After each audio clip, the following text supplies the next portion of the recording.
Buenas noches, estimados alumnos de filosofía. Mi nombre es Alicia del Carmen Granado, mucho gusto en conocerlos, me siento contenta en tenerlos en mi clase. Voy a hacer un pequeño resumen de la clase anterior, en donde nosotros trabajamos el tema, el mito y el logo, o el paso del mito al logo, definiendo el mito como una narración que puede ser sagrada o tradicional sobre temas de interés de un pueblo. También se dice de que los mitos representan las costumbres de un pueblo y es la primera manifestación de la interpretación que el hombre hace de su realidad, de los fenómenos naturales que los rodeaban. Nosotros podemos decir de que las creencias de los pueblos fueron transmitidos a través de forma oral, a través del tiempo, y algunas se conservan aún. También podemos decir de que el mito representa la identidad de los pueblos y que de una manera ellos transmitieron sus conocimientos y su experiencia. También tenemos el concepto de logo, el cual se determina como la interpretación racional de un fenómeno, de cualquier tipo de fenómeno. Cuando nosotros hablamos de interpretación racional, nos referimos a que pensamos y analizamos qué es lo que sucede. Por ejemplo, si nosotros vamos a determinar por qué fracasé en mi matrimonio, el análisis de esa realidad de manera lógica y razonada, podemos decir y analizar los hechos de manera objetiva. ¿Cuáles fueron las principales causas? X, Y, Z. No acusar, él tiene la culpa o ella tiene la culpa.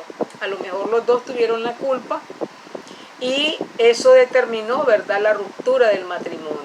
Analizar las causas y las consecuencias del fenómeno. Cuando nosotros pensamos y analizamos, ya estamos en el logo.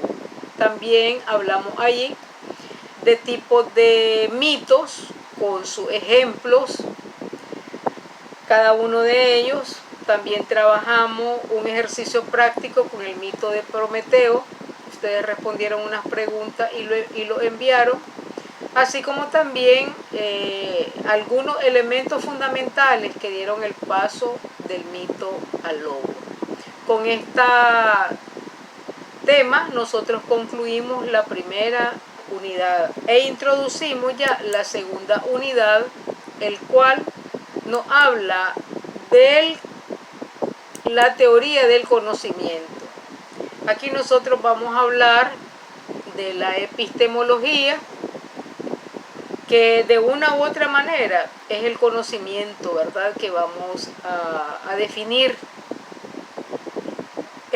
También vamos a trabajar con los métodos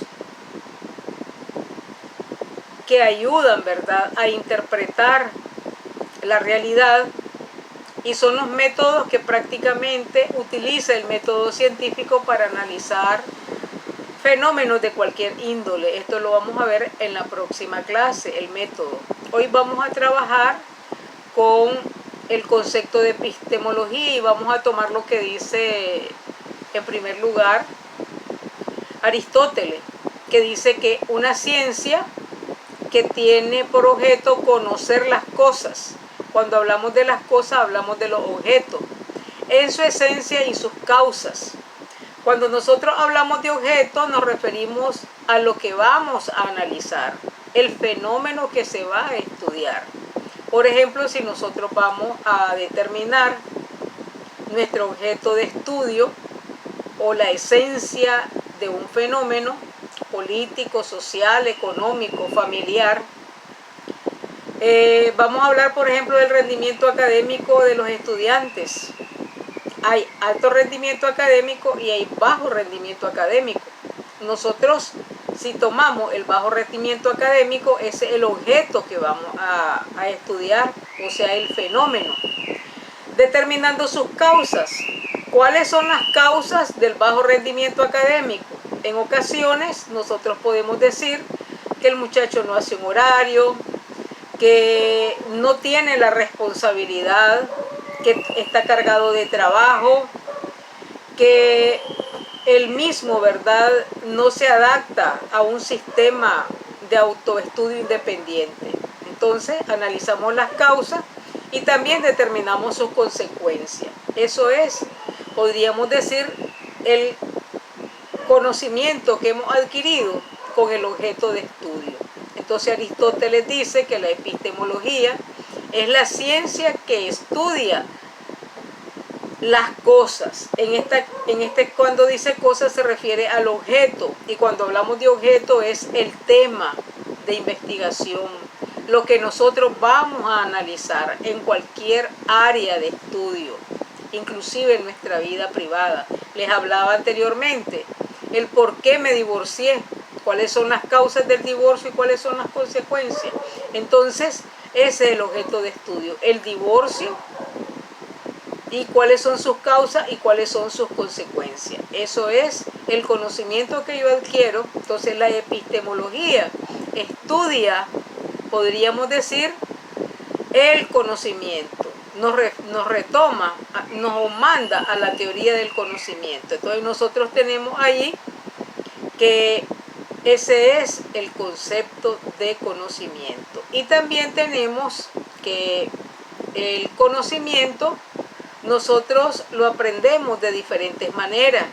El conocimiento lo aprendemos de manera práctica o empírica, como se le llama, con la observación, con la experiencia de la vida. ¿Cuántas personas hay que son excelentes emprendedores, excelentes administradores de sus pequeñas empresas o de grandes empresas y no tienen la preparación académica que otras personas han logrado adquirir en la universidad? Entonces lo han aprendido en la práctica. Con las relaciones sociales, adquirido desde que nacemos hasta que nos desarrollamos. Por ejemplo, nosotros podemos decir de que vamos a aprender belleza. ¿Cuántas jóvenes y personas son profesionales en belleza y no han ido a una escuela formal, a adquirir los conocimientos? Lo aprendieron, ¿por qué? Porque su mamá o sus tíos o su familia trabajaban en esa área y esa persona, varón o mujer, lo adquirió a través de la práctica. Sin embargo, si va a una institución educativa formal, ya nosotros podríamos decir que el conocimiento lo adquiere de manera científica. ¿Por qué? Porque tiene teorías, tiene práctica y la misma es aprendida, ¿verdad?, de manera científica, en donde el estudiante tiene un título, ¿verdad?, que le va a respaldar para salir adelante. Entonces nosotros vamos a retomar un poco el concepto de conocimiento. Vamos a hablar de las fuentes del conocimiento. Cuando hablamos de las fuentes del conocimiento, ¿de dónde provienen? Tenemos en primer lugar la intuición, que dice que esta se adquiere a través de las experiencias vividas. Cuando hablamos de las experiencias vividas nos referimos a nuestra práctica social en la vida diaria. Es lo que nosotros determinamos, ¿verdad?, como una de las fuentes. Otro elemento o fuente del conocimiento son las tradiciones. Prácticamente los conocimientos que nosotros adquirimos a través de la herencia social y que se transmite de generación en generación. Por ejemplo, su mamá tiene una forma particular de hacer el arroz. ¿Por qué? Porque su abuelita así se lo enseñó. Y los hijos de ustedes igual lo van a hacer.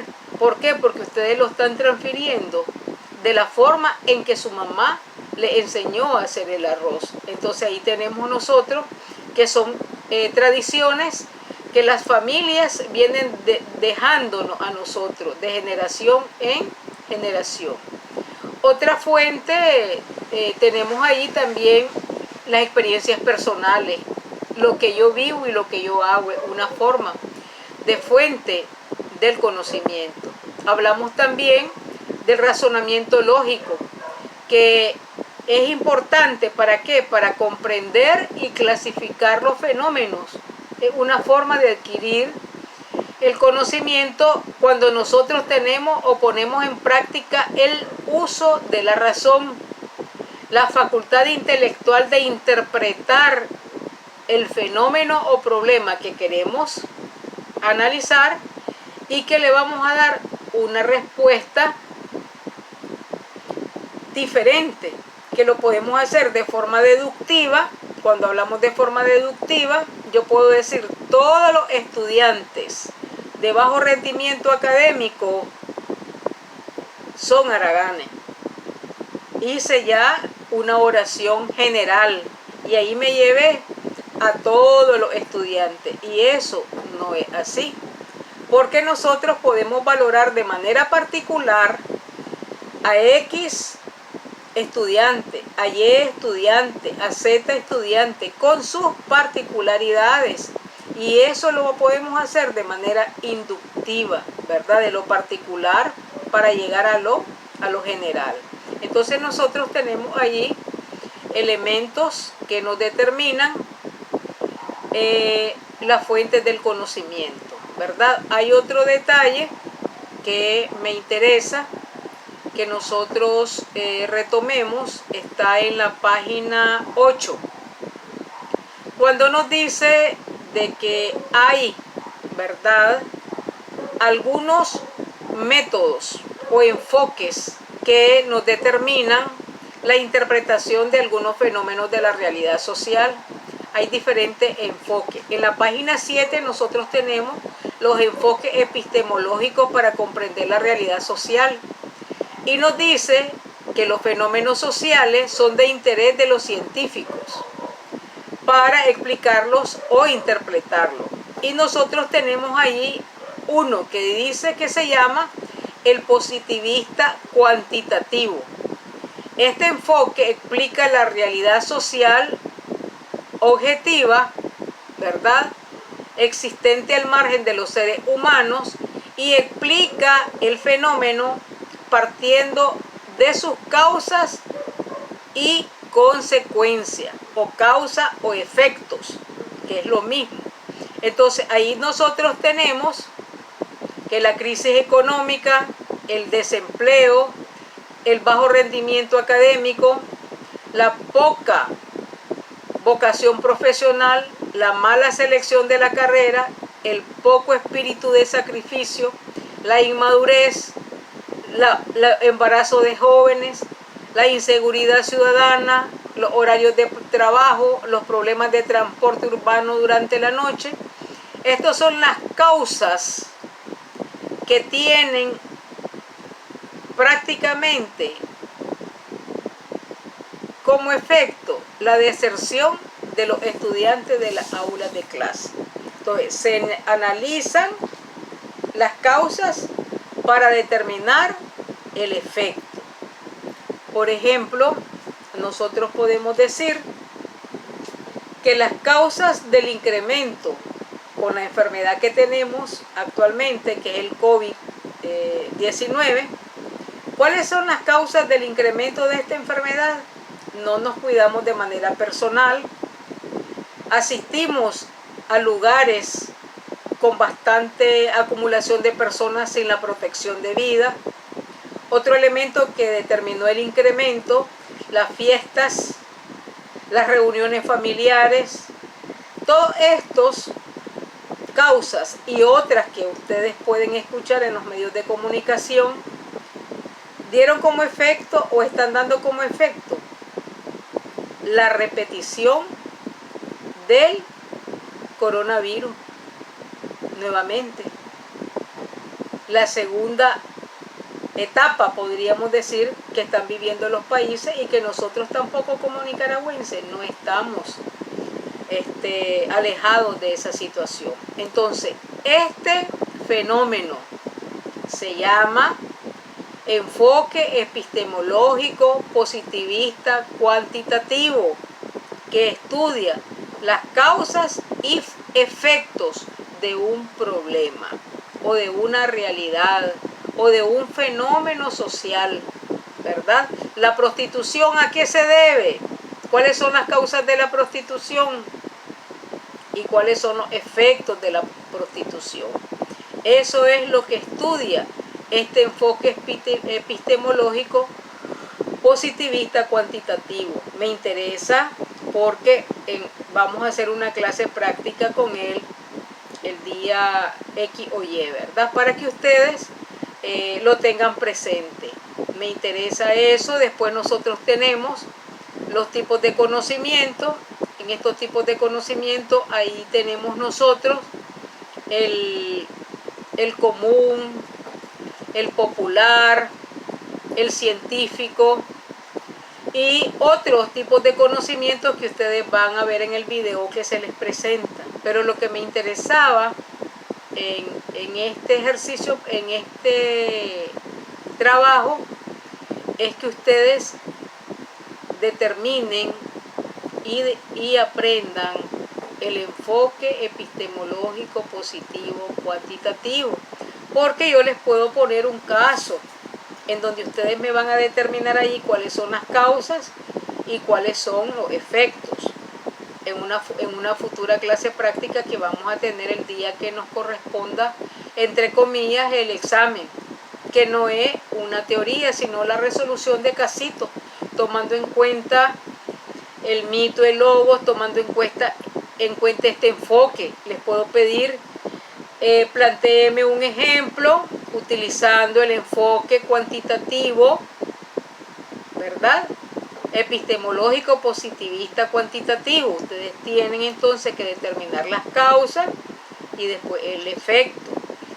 En la próxima semana que miremos el método, también ahí hay una clase práctica que vamos a aclarar para que ustedes comprendan y podamos realizar esa clase práctica que nosotros tenemos el día que, entre paréntesis, se haga el examen que le llaman ustedes, ¿verdad? No es un examen, sino una clase práctica que se va a resolver con su cuaderno abierto, con su material abierto, y que nos va a determinar de manera sencilla estos elementos, ¿verdad? Que a nosotros nos interesa.